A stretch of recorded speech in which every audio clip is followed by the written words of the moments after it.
Welcome friends, good morning. हम बात कर रहे हैं भारतीय अर्थव्यवस्था को लेकर और उसमें हमारा जो टॉपिक चल रहा है वो भारतीय अर्थव्यवस्था के क्षेत्र, प्राथमिक, द्वितीयक और तृतीयक क्षेत्र, जो तीनों क्षेत्र होते हैं उनको लेकर काफ़ी अच्छे से, काफ़ी एक्सप्लेन के साथ और काफ़ी डिटेल में हमने बात की है। हर एक क्षेत्र को आसानी से और काफ़ी अच्छे से हमने समझा है। आज की हमारी क्लास है सेवा क्षेत्र को लेकर कि भारत के अंदर जो द्वितीय क्षेत्र भी कहा जाता है, ट्रांसपोर्ट का क्षेत्र भी आप कह सकते हो या नेबलर भी आप कह सकते हो। ये जो एक ऐसा क्षेत्र है जो भारत की वर्तमान की जो इकोनॉमी है, जो जीडीपी है, वो पूरी तरीके से इस पे निर्भर हो चुकी है। लगभग ये जो क्षेत्र है ये 55% की हिस्सेदारी रखता है। अब ये क्या है, किस प्रकार भारत में आया, किस प्रकार इसने ज्ञान बांटना, मतलब कि ज्ञान बांटना ही इसका आधार है। आप कंप्यूटर बना रहे हो तो वो किस प्रकार बनाया जाएगा ये बताना ही सेवा क्षेत्र है। आप कोई सामान इधर उधर पहुंचा रहे हो तो उस सामान को कहाँ पे पहुंचाना है, कितनी मात्रा में पहुंचाना है, किस प्रकार पहुंचाना है, ये बताना ही सेवा क्षेत्र है। अगर आप कोई मकान बना रहे हो तो एक व्यक्ति वहां पे खड़ा है और वो आपको बताएगा कि ये मकान किस प्रकार बनना चाहिए, उसका मैप तैयार करना, यही सेवा क्षेत्र है। मतलब इस क्षेत्र को छुआ नहीं जा सकता है, बस यही समझाना चाहते हैं कि छुआ नहीं जा सकता है, यही इसकी डेफिनेशन है। अब जिन वस्तुओं को हम छू नहीं सकते हैं उनको क्या कहते हैं, अमूर्त कहते हैं, और जिन वस्तुओं को हम छू सकते हैं उनको मूर्त कहा जाता है। अब समझना कि आपने आलू उगाया, चाहे आपने मूंगफली उगाई, चाहे सोयाबीन पैदा की, चाहे कोई मसाले पैदा किए, आप उनको आसानी से छू सकते हो और उनको उठाकर विनिर्माण के, मतलब कि जो फैक्ट्रियां होती है या जो भी इनको लेकर जो मिलें होती है उनमें आप आसानी से डाल सकते हो। तो ये चीज़ें आपके हाथ में हो रही है, मतलब आप उन चीज़ों को छू सक रहे हो। लेकिन आप सोचिए कि एक डॉक्टर ने आपको सलाह दी, एक मकान बनाने वाले ने, जो व्यक्ति है जिसकी हमने बात की कि एक व्यक्ति खड़ा है वो बता रहा है कि मकान किस प्रकार बनाया जाना चाहिए, मैप तैयार किया। वो व्यक्ति अपने दिमाग से सारी चीज़ें करवा रहा है, और जो लोग काम कर रहे हैं वो तो द्वितीय क्षेत्र में शामिल है। लेकिन जो ये काम करवा रहा है, जो सिर्फ ये बता रहा है, आप उसकी बात को छू नहीं सकते हो, वही क्षेत्र होता है सेवा क्षेत्र। और ध्यान रखना, अब हमारा डाल देते हैं टॉपिक इकोनॉमिक्स। ये जो सेवा क्षेत्र है भारत के अंदर लगभग, जिसको हम छू भी नहीं सकते हैं, लगभग 55% की हिस्सेदारी रखता है। जैसे कि आप जो महाराजों को देखते हो, आप जो अपने ज्ञान बांटते हैं कि ये से होगा तो ऐसे हो जाएगा, नरक में जाओगे, वहां जाओगे, यहाँ जाओगे, तो वो इस क्षेत्र में ही शामिल है। जहाँ पे दुकानें लगाई जाती है तो आप कह सकते हो कि वो सेवा क्षेत्र का ही एक हिस्सा है। ठीक है, 55% की भागीदारी रखता है ये क्षेत्र, और ये क्षेत्र रोजगार देता है मात्र 3%, 30% का। कितने परसेंट का रोजगार देता है, अब हम तुलना करते हैं। हमने दो क्षेत्र पहले पढ़ लिए हैं तो हम तुलना आसानी से अब तुलना कर सकते हैं इनकी, कि ये किस प्रकार का क्षेत्र है और वो किस प्रकार के क्षेत्र है। समझना यहाँ पे, ये तो है तृतीय क्षेत्र जो भारत की अर्थव्यवस्था के अंदर कितनी हिस्सेदारी रखता है, 55%। ये जीवी है, जीवी है। काफी अच्छी, अगर हम मात्रा में निकालना चाहें परसेंटेज, तो वो जीवीए के द्वारा ही निकाला जाता है, क्योंकि ये बात करता है हर एक प्रोडक्ट की, प्रोडक्ट के ऊपर बात करता है। अब देखना यहाँ पे, ये तो है तृतीय क्षेत्र। अब हम अगर द्वितीय क्षेत्र की अगर बात करें, द्वितीय क्षेत्र के अंदर हमने क्या देखा था कि 12.1 करोड़ लोगों को ये लगभग रोजगार देता है ये क्षेत्र, और हिस्सेदारी कितनी है, 29% से 30% तक की हिस्सेदारी हमने यहाँ पे देखी थी। उसके बाद हमने कृषि क्षेत्र की बात की तो हमने कहा कि 70 करोड़ से 80 करोड़ लोगों को, मतलब कि हमने ये कहा कि ये क्षेत्र कितना रोजगार दे रहा है। असंगठित क्षेत्र तो मापना मुश्किल है, यहाँ पे बताना कि हाँ इतने फिक्स इतने ही है, ठीक है। तो ये कितना रोजगार दे रहा था, हमने देखा कि 46.31%, 46.1% का रोजगार दे रहा है। अब देखो यहाँ पे 16.3%, नहीं 46.1% तो ये रोजगार दे रहा है, ठीक है। और जो हिस्सेदारी जो रख रहा है, ये कितनी हिस्सेदारी रख रहा है यहाँ पे, 16.3%। ये है आंकड़े। और यहाँ पे 29% से 30% का रोजगार देता है, और लगभग 25% का रोजगार देता है। आप खुद ही निकाल लो, 46% प्लस 30% कितने हो गए, 76%, और ये फिर 25% तो 100% के लगभग हो जाएगा। मतलब 25% रोजगार देने का काम तो द्वितीय क्षेत्र कर रहा है, 46.1% रोजगार देने का काम कौन कर रहा है, प्राथमिक क्षेत्र और 30% रोजगार देने का काम कौन कर रहा है? द्वितीय क्षेत्र। अब यहाँ पे समझो आप, 16% जीडीपी में योगदान है, मतलब 16 रुपए में, 100 में से 16 रुपए कमा के ये 46 लोगों का पेट भरने का काम कर रहा है। और यहाँ पे 29-30% रुपए कमा के ये 25%। तो द्वितीय क्षेत्र में ठीक ठाक है, आबादी भी ठीक है और काम करने वाले भी ठीक है, लेकिन इस क्षेत्र में मात्र 55 रुपए कमाने वाले लोग मात्र कितने लोगों को रोजगार दे रहे हैं? 30% को। ठीक है, तो ये काफी ज्यादा मात्रा में बढ़ा है और इसको हम कह सकते हैं कि भारतीय अर्थव्यवस्था की रीढ़ की हड्डी। जो पहले कौन हुआ करती थी? कृषि क्षेत्र हुआ करता था। 80% लोग पहले सिर्फ कृषि क्षेत्र पर निर्भर थे, अभी कितने? 46% लोग हैं। उनमें से आधे लोगों को तो इधर खींच लिया गया, जो 25% हो गए, क्योंकि पहले फैक्ट्रियां काफी कम हुआ करती थी, तो 80% से अभी 46% है, बाकी यहाँ पे आ गए और बाकी यहाँ पे आ गए, तो ये बढ़ गए हैं। ये दौर चला था 1991 में, 1991 में। और जैसे ही विदेशी कंपनियों को हमने बुलाया तो हमारे यहाँ पे जो चीजें मैनेज होने लगी, जैसे गाड़ियां बनने लगी, बसें बनने लगी, सारी चीजें जो बनने लगी। आज हमारे देश में मोबाइल भी बन के आ रहा है ना, ट्रांसपोर्ट तो हो रहा है, तो वो हम आयात कर रहे हैं या फिर निर्यात कर रहे हैं, दोनों चीजें हैं, निर्यात कर रहे हैं, आयात कर रहे हैं, हर एक चीज को, सिर्फ मोबाइल नहीं, काफी सारी चीजों को हम बेच भी रहे हैं, तो काफी सारी चीजें हमारे देश में आ भी रही है।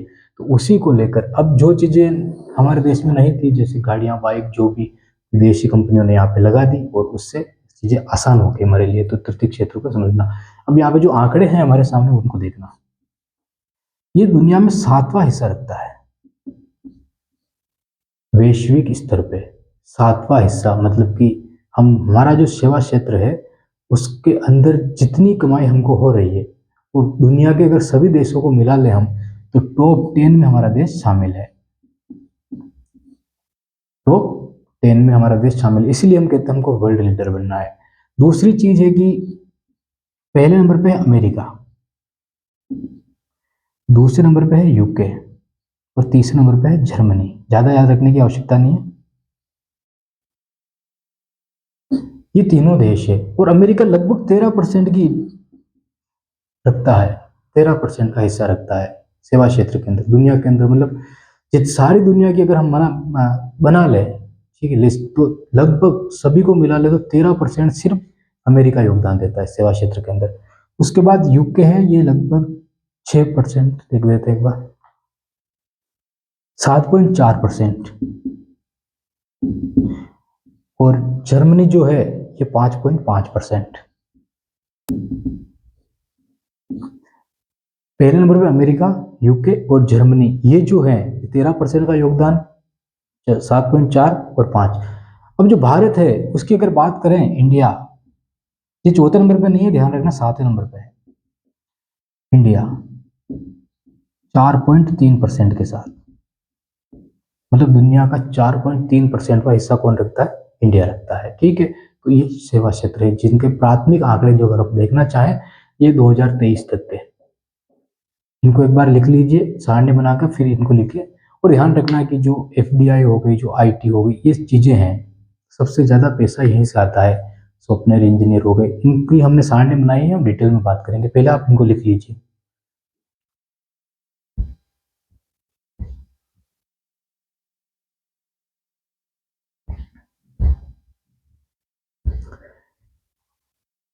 ठीक है, लिखने के बाद आगे देखना। अब हम समझते हैं इसको, सेवा क्षेत्र क्या। देखना कि जैसे कोरोना आया था हमारे देश के अंदर 2021 और 20 में, तब एक वक्त ऐसा लगा था कि जो सेवा क्षेत्र है वो ठप हो जाएगा, रुक जाएगा, बिल्कुल ही रुक जाएगा, कोई मतलब नहीं रहेगा। लेकिन उससे पहले हमारे यहाँ पे डिजिटल क्रांति हो चुकी थी। मतलब डिजिटल क्रांति का मतलब कि हमारे हाथों में मोबाइल आ चुके थे, और ये जो नेट है, इंटरनेट है, काफ़ी सस्ते में हमको सारी चीज़ें मिल रही थी, तो ये काफ़ी अच्छा हुआ था हमारे देश के लिए। अब समझना यहाँ पे हुआ क्या था कि 2021 का दौर था, तो सारी चीज़ें ठप हो चुकी थी, सिर्फ कृषि क्षेत्र था जो नहीं रुका था, वो चल रहा था। लेकिन एक वक्त सेवा क्षेत्र भी 2021 के अंदर, एक बार इनको मिटा देते हैं।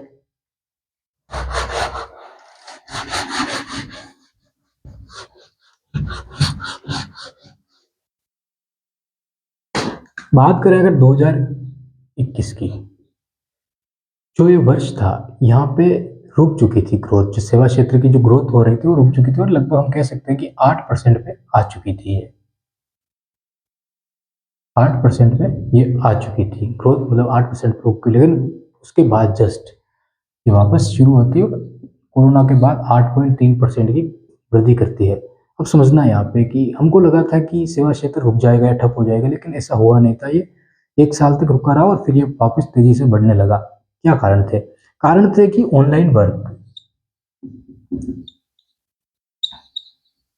हर एक चीज को ऑनलाइन कर दिया गया, कोचिंगों को ऑनलाइन कर दिया गया, सिखाने की जो चीजें थी उनको ऑनलाइन कर दिया गया, कोर्स, पेड कोर्स आ गए थे।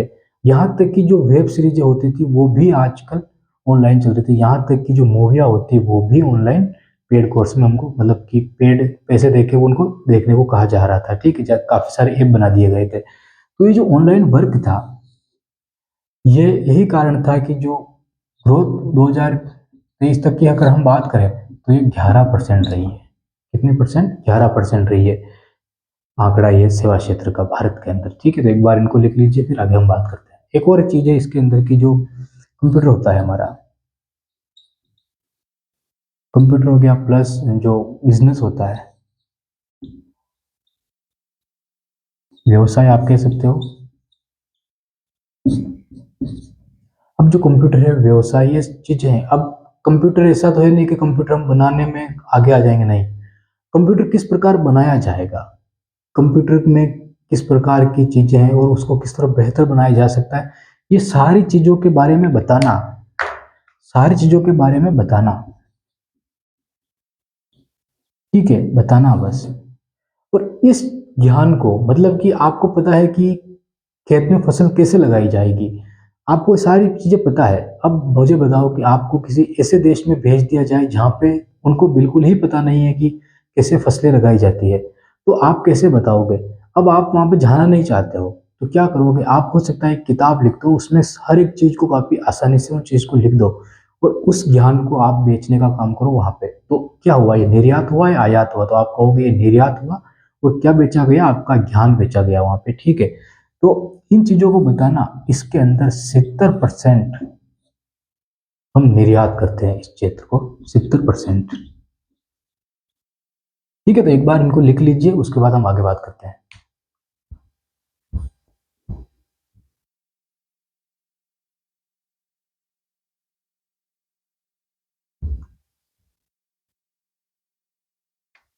ये जो 2021 आपको दिख रहा है यहाँ पे, 2013 से लगाकर 2013-14 से लगाकर 23% तक का है। मतलब 11% का मतलब है कि 2021 के अंदर कम हो गया था आंकड़ा। ठीक है, मतलब रुक गई थी ग्रोथ, तो 8% पे आ गई थी, लेकिन वापस इतनी तेजी से बढ़ा कि अगर हम 2014 से लगाकर 2023 तक की औसत देखें तो हर साल कितनी बढ़ोतरी हुई? 11% की बढ़ोतरी हुई। ये आंकड़ा है। ठीक है, अब देखो यहाँ पे, ये तो हमने देख लिया, लेकिन हमको ये समझना पड़ेगा कि सेवा क्षेत्र का वास्तविक अर्थ क्या है। हमने असंगठित क्षेत्र की भी बात की, हमने संगठित क्षेत्र की भी बात की। असंगठित क्षेत्र क्या होता है कि जहाँ पे लोगों का चीजें फिक्स नहीं होती है, ना तो उनका स्वास्थ्य का ध्यान रखना फिक्स होता है, ना उनको वेतन देना फिक्स होता है, ना उनको कितने समय के लिए काम पे रखा गया ये फिक्स होता है। वो बस एक दिन की मजदूरी के हिसाब से काम करते हैं और उसी हिसाब से उनको पैसे मिलते हैं। तो ये तो असंगठित क्षेत्र हो गया। लेकिन ऐसे क्षेत्र भी होते हैं जहाँ पर उनको सैलरी दी जाती है, बल्कि उनके कुछ पैसे रखे भी जाते हैं ताकि बाद में उनको दे सके, जैसे कि पीएफ हो गया, और उनके स्वास्थ्य का भी ध्यान रखा जाता है। और अगर उनको कुछ प्रॉब्लम हो तो उनके लिए डॉक्टर की व्यवस्था की जाती है, पुलिस की व्यवस्था की जाती है ताकि उनकी आवाज़ को उठाई जा सके। तो संगठित क्षेत्र और असंगठित क्षेत्र दोनों चीज़ें होती है। तो सेवा क्षेत्र के अंदर हम सबसे पहले बात करते हैं कि इसमें असंगठित क्षेत्र क्या है। सेवा क्षेत्र के अंदर असंगठित क्षेत्र क्या है? हमने ये एक ही टॉपिक है, बस ज़्यादा कुछ नहीं है, लेकिन हमने अलग अलग स्तर पर इसको बांटा है ताकि ये चीज़ें आसानी से और अच्छे से हमें समझ में आ जाए। अब समझना है यहाँ पे, जैसे कि असंगठित क्षेत्र है, तो इस असंगठित क्षेत्र के अंदर हम शामिल कर सकते हैं कि मरम्मत हो गई,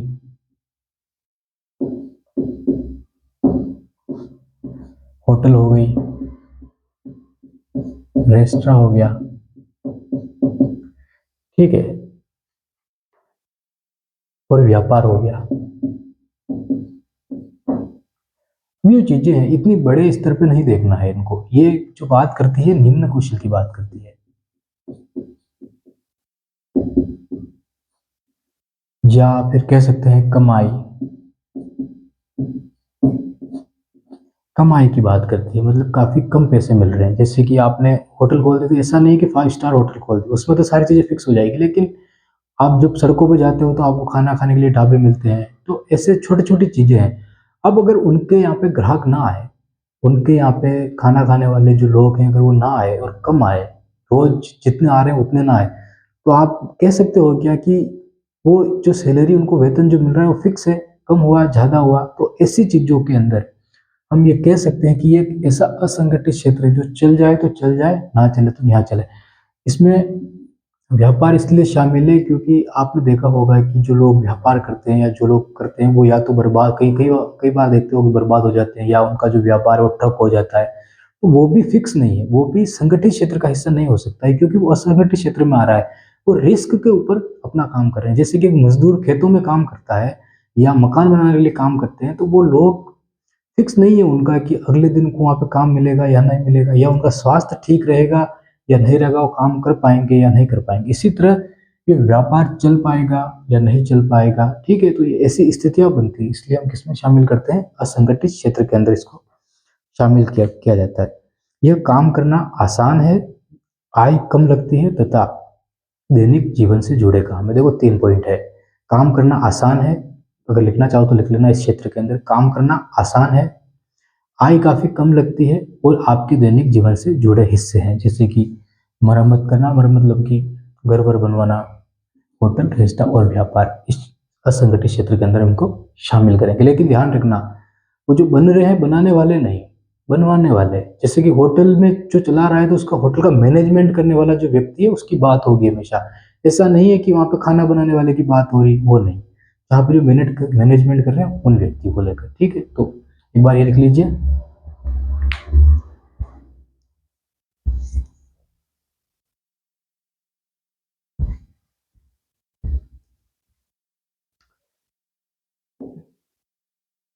कम आय वाला। अब देखना यहाँ पे एक चीज और आपको समझा देते हैं कि जो असंगठित क्षेत्र की हमने बात की, अब हमारा जो अगला क्षेत्र आएगा, या तो वो संगठित हो सकता है या फिर वो दोनों क्षेत्र हो सकते हैं। जैसे हमने सारणी बनाई है, तो ऐसा नहीं हो सकता है कि एक व्यक्ति असंगठित क्षेत्र का हिस्सा होगा और एक व्यक्ति असंगठित क्षेत्र का हिस्सा होगा, नहीं हो सकता है। ऐसे क्षेत्र होते हैं जहाँ पे संगठित भी हो सकते हैं और असंगठित भी हो सकते हैं, जैसे कि अभी समझेंगे, अब समझ में आ जाएगा। लेकिन यहाँ पे एक चीज और ध्यान रखना कि एक होटल है, हमने होटल की बात की, इस होटल का पूरा मैनेजमेंट हुआ किया जा रहा है। ठीक है, चाहे एक व्यक्ति करे, चाहे 10 व्यक्ति करे, चाहे 10 संस्थाएं मिलकर करे, चाहे अकेला एक व्यक्ति होटल चलाए। पार्टनरशिप भी हो सकती है और नहीं भी हो सकती है। ठीक है, क्योंकि अगर एक व्यक्ति खर्च नहीं उठा सकता है तो 3 4 मिलकर कर उठा लेंगे, होटल बनवा देंगे। ठीक, ये तो होता है। तो जो मैनेजमेंट किया जा रहा है, वो व्यक्ति की जो सेवा क्षेत्र में कितना हिस्सा वो दे रहा है, आप बताइए कि उस होटल के द्वारा जो पूरा पैसा कमाया गया है उसको शामिल किया जाएगा। तो उसके अंदर काम करने वाले सारे लोगों को भी किसमें शामिल कर लिया जाएगा, सेवा क्षेत्र के अंदर शामिल कर लिया जाएगा। जैसे कि हमारा प्राथमिक क्षेत्र है, अब खेती कर रहे हैं, अब खेती कर रहे हैं, वहां पे आलू उगाया गया। ठीक है, अब आलू से मान लो कि 100 रुपये प्राप्त हुए, जितना उत्पादन किया 100 रुपये मिले। अब उस 100 रुपये का उत्पादन करने के लिए क्या सिर्फ उसमें जो मजदूर लगे वो किस क्षेत्र में शामिल करेंगे, हम वो भी उसी प्राथमिक क्षेत्र में शामिल करेंगे। उस सब ने मिलकर उस वस्तु को तैयार किया है। इसलिए जिस क्षेत्र में जो लोग काम कर रहे हैं उनको भी किस क्षेत्र में शामिल कर लिया जाएगा, उसी क्षेत्र में जिस क्षेत्र में वो काम कर रहे हैं। पहली चीज ये हो गई। दूसरी चीज, जितना भी मुनाफा कमाया गया, सैलरी दे दी गई, सारी चीजें कर ली गई, और उसके बाद जितना टैक्स सरकार को दिया जा रहा है, उस टैक्स के माध्यम से हमको ये पता चलता है कि सेवा क्षेत्र कितना हिस्सा जीडीपी में दे रहा है। ठीक है, तो ये होती है इसकी डेफिनेशन कि जिन क्षेत्रों में जो लोग काम कर रहे हैं हम उन्हीं क्षेत्रों में उन लोगों को रखेंगे। आगे हम बात करते हैं बुनियादी कौशल की माध्यम आय। ठीक है,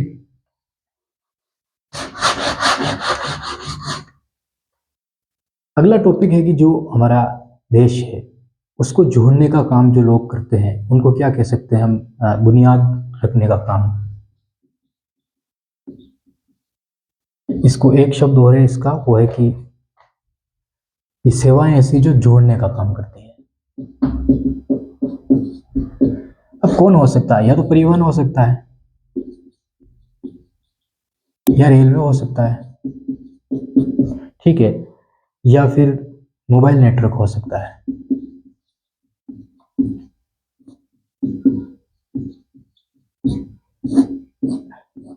मोबाइल नेटवर्क हो सकता है। ये जो लोग हैं जोड़ने का काम कर रहे हैं। अब कनेक्ट करना है, मोबाइल किसी को कॉल करना है, पता करना है कहाँ है, तो आप कर सकते हो। कहीं जाना है, पहुंचना है, परिवहन है, रेलवे है, ठीक है, ये तो ये इससे क्षेत्र है। अब देखो यहाँ पे आपके पास ट्रक है, आप मालिक हो, आपके पास ट्रक है। अब आपको ट्रक ले जानी है, लेकिन आपका ड्राइवर जो है वो नहीं आया, या बीमार हो गया, या उसने अचानक से काम छोड़ दिया है, तो उसकी जगह पर कोई नया ड्राइवर आपको चाहिए होगा, अर्जेंट चाहिए होगा। तो ये ऐसे क्षेत्र होते हैं जहाँ पे कुछ समय के लिए लोगों को रखा जा सकता है, हटाया जा सकता है। और ऐसे क्षेत्र होते हैं जहाँ पे काफ़ी सारे लोग काम करते आ रहे हैं, उनकी सैलरी फिक्स होती है, उनको कहा जाता है कि आपको इतने सालों तक ये टारगेट है, और एक साथ पैसे दे दिए जाते हैं। तो इसके अंदर हम संगठित क्षेत्र प्लस असंगठित क्षेत्र दोनों को रख सकते हैं। ऐसे क्षेत्र होते हैं जहाँ पे कुछ लोगों को कुछ समय के लिए काम पर रखा जाता है, सैलरी देकर छुट्टी कर दी जाती है। ऐसे क्षेत्र जहाँ पे लंबे समय तक लोगों को पैसे दे दिए जाते हैं, या किसी को उधार चाहिए तो दे दिए जाते हैं, और काम पूरा करके उतार देता है, ठीक है, ऐसी स्थिति बनती है। तो हम कह सकते हैं कि ये संगठित क्षेत्र का भी हिस्सा हो सकता है, और असंगठित क्षेत्र का हम बात करें जोड़ने का काम। और इसमें देखना, काम करने के लिए निश्चित कौशल होना चाहिए, मतलब आपको गाड़ी चलानी अच्छे से आनी चाहिए, आपको मोबाइल नेटवर्क है तो आपको चीज़ें अच्छे से आनी चाहिए। अब खेती के लिए उतने ज़्यादा जरूरी नहीं है प्राथमिक क्षेत्र के लिए कि आपको वो चीज़ें आनी चाहिए, लेकिन यहाँ पे ये आपको पैसे यहाँ पे ज़्यादा मिलते हैं थोड़े, किससे? होटल चलाने से, या जो हमने पहली चीज़ देखी ना कि सेवाओं का मतलब कि निम्न कौशल कम आय वाले चीज़ों से, यहाँ पे तो आपको थोड़े पैसे पैसे ज़्यादा मिलेंगे। उसको समझ रहे हैं कि काम करने वाले के लिए निश्चित कौशल होना चाहिए, और संगठित क्षेत्र तथा असंगठित क्षेत्र दोनों में इसको शामिल किया जाता है। तो एक बार इसको लिख लीजिए, उसके बाद बात करते हैं।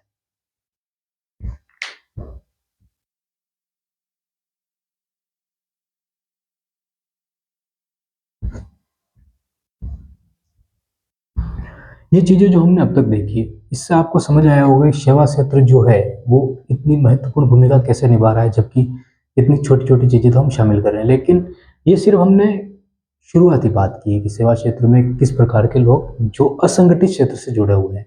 सबसे ज़्यादा मुश्किल इन्हीं लोगों के लिए होती है, इसलिए हमने सेवा क्षेत्र के अंदर उन लोगों की बात की।